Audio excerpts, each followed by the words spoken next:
Hello folks out there in Spec Ed Specialist Program. This is Sunday, February the 2nd, 2020, and this is Matt Arnold talking to you about Module 3. Specifically the question, research how you can support students who may have very different experience and stories. And the questions, how do you foster inclusive and courageous spaces? What resources are available to you at your grade level? And for secondary learners, how can you embed culturally responsive pedagogy within your specific discipline?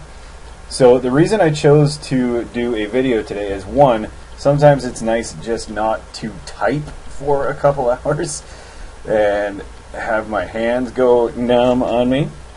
And secondly, it is great to show people what some of these resources look like. So I will start with the first question. How do you foster inclusive and courageous spaces? Now, one more piece of pedagogy and digital pedagogy to me is, if you're ever putting something up on the screen for learners to see, is that I will usually put up my read and write toolbar, so all the students in the class, including the ones who access the assistive technology, can see that this is something that I use in my pedagogy. So one of the first pieces I use to foster inclusive and courageous spaces for those learners are that they can see that I also use assistive technology in my own experience here.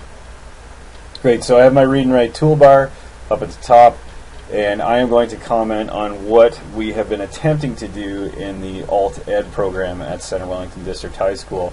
So oftentimes I will have learners anywhere from grades 9 all the way up to 12 who come from many different backgrounds. It could be a student who's coming from a background of treatment for substance abuse problems, or coming back from a grade 10, coming back from a mental health leave from school, or it could be a grade 12 university-bound student who's only there to get their one e-learning university credit to carry on to the next level in their education.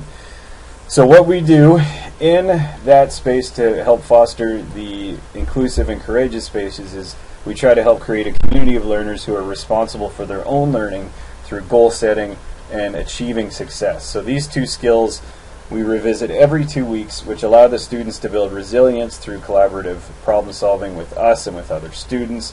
And this, of course, helps build on wellness.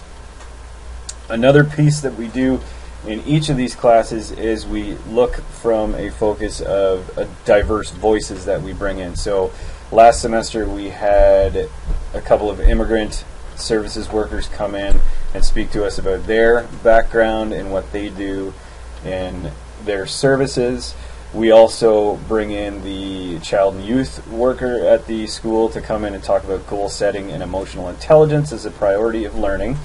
And finally, we try to foster socialization, and we're going to try to start to create a community engagement program where students may go out once or twice a week, and a part of their learning and a part of the program is to go out and participate in volunteer activities. And that we're hoping to build on essential workplace skills, which will help build student confidence and also socialization, which, according to many reports about the 21st century workplace, empathy is a key piece in workplace essential skills, or it will be. All right. Secondly, what resources are available at the grade level?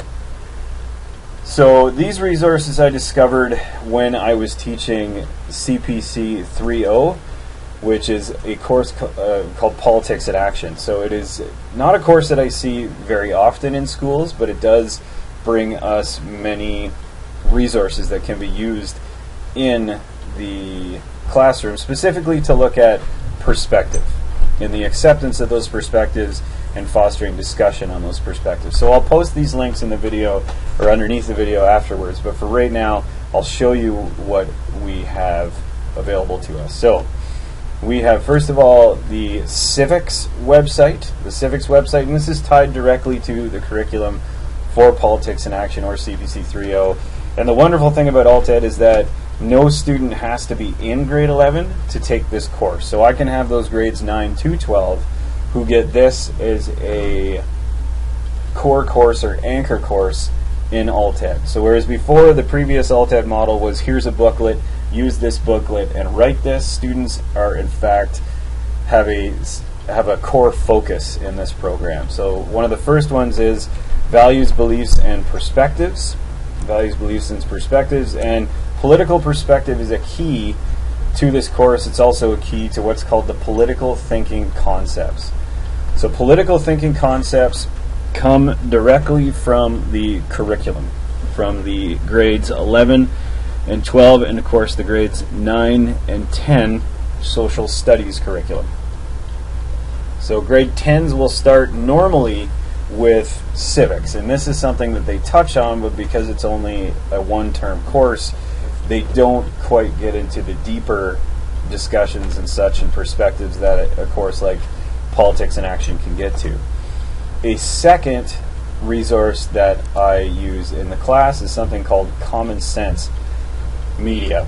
So Common Sense Media. We took a look at the course on civil communication. So the wonderful thing about Common Sense Media and Common Sense Education is they had the lessons completed for you. They also have the documents already made up for you, including videos and such that you can just go ahead and use. So this is a student handout and such. You do have to log in and you have to have an account for this, but the accounts are free. You can just link it through your Google account by logging in here. And then of course you can sign in with Google and then away you go. And that is available to you if you have a Google account.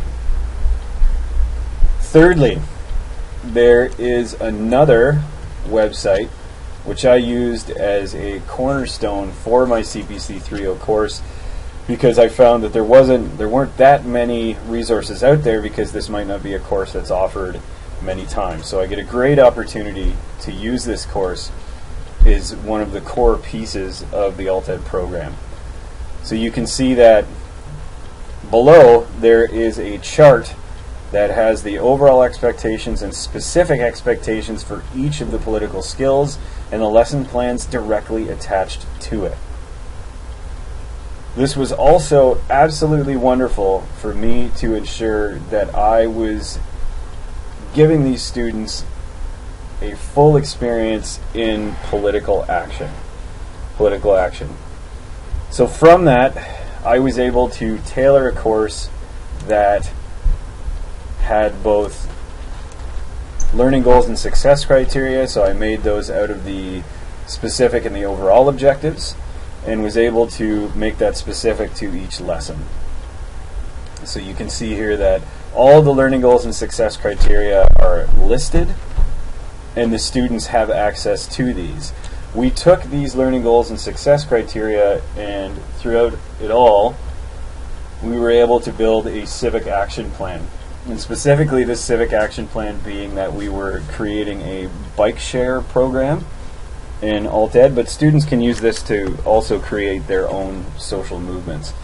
And the final question of the course was the course itself an example of political action? So the students got to critically evaluate if the course itself had value in this way. So if they wanted to learn how to take political action, did the course itself, or was the course itself, an exercise in political action? And therefore, maybe the students could find some value in that, because from the beginning we had an essential question for the course, and the students found at the end that there was in fact evidence of that they had in fact learned something that they can take forward and create some sort of political action. One of the examples being that a student in my class who is otherwise more of a marginalized group, being the vape or smokers pit kids, did something as simple as find out that at the municipal level, that's who you have to contact to get a garbage can out of the smoking pit. The student was very persistent, went through the objective of this, revisited the goal that he needed to keep contacting the person until the objective or the results were achieved. Now, even though the last phone call he made to the town of Center Wellington was that they couldn't get him a garbage can. All of a sudden, one day, a garbage can appeared. So the student had a real aha moment over something as simple as a garbage can. Now, the last piece, for secondary learners, how can you embed culturally responsive pedagogy within your specific discipline?